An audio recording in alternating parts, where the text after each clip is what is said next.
Shalom, and welcome back to Bnei Noach Academy, Thoughts on Life. Please remember to hit the like button, to subscribe, and most importantly, to share this insight and inspiration with friends and family. So I want to take this opportunity to respond, albeit briefly, and just give some perspective on a question that came in, or perhaps more than just a question, but an attack that came in on one of the comments on a recent class, maybe a few weeks ago. And that is this, an individual, I think he goes by the name of Ben Green, writes the following. The trouble with basing your own morality on a collection of ancient myths is that it means that you have no excuse for your own bigotry when the attempt to rationalize an incoherent text leads to illogical conclusions.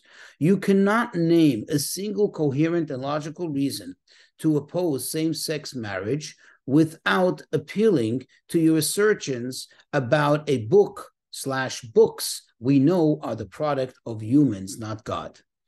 Well, first of all, just let's look at world history and see when the human being that is, based his morality, quote unquote, on his understanding, not on some ancient book, but on his enlightened intellectual rationale. How did that work out? How did it work out? So that's one little piece of food for thought. The fact that this person writes that something is based on books, and it gives it this negative, absolutely false narrative of being incoherent. No. Maybe he's incoherent. Maybe he doesn't understand these books. And he says these books, he alleges, are made by man. I'm very sorry, they are not. These new ideas of, for example, what he brings up, same-sex marriage, notice the word marriage, that is an idea that's created by man. Let me explain.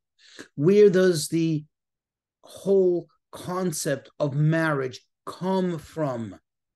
Where does marriage begin? What is marriage? That all begins in the Torah, which was given by God, like it or not. Now, one needs to understand when one reads such a question/attack. It's not really a question as in the sense of an inquiry, one searching for information, but rather this is an answer to one's weakness. One uses this to quiet down their sense of guilt or what I call perhaps sense of, consciousness or whatever it is. And what they do is they just find reason, excuse, albeit false excuses, to negate that which they know deep down is indeed true. Going back to the argument I just made, marriage is a biblical idea. Marriage is a holy entity. It's a sanctified concept.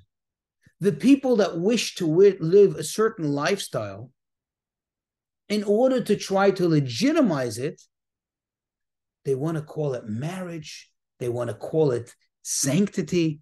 There is no sanctity to it, and they know it. Now, if this is your choice of life, perhaps do it quietly. Don't get everyone else involved.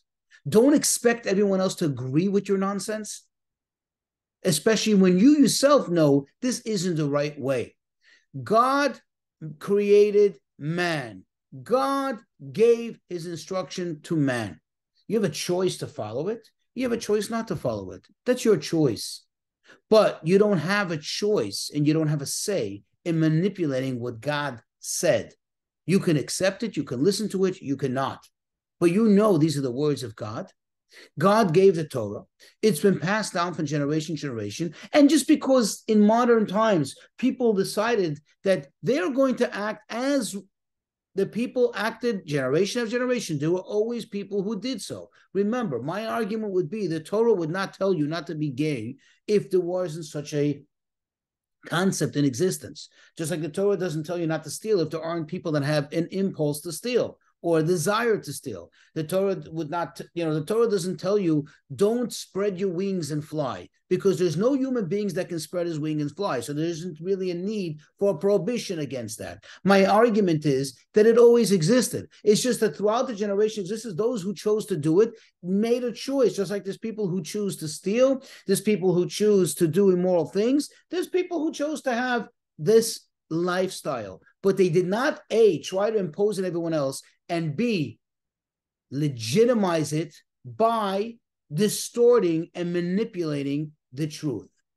That is my point. You want to do it? I'm not saying you do it, you don't do it. It's your choice. I can't tell you what to do or how to live your life. But do not try to somehow quell your thirst, your guilt, and your sense of conscience by trying to legitimize it by demonizing the truth, by trying to, in some way or another, distort that which we all know, is true.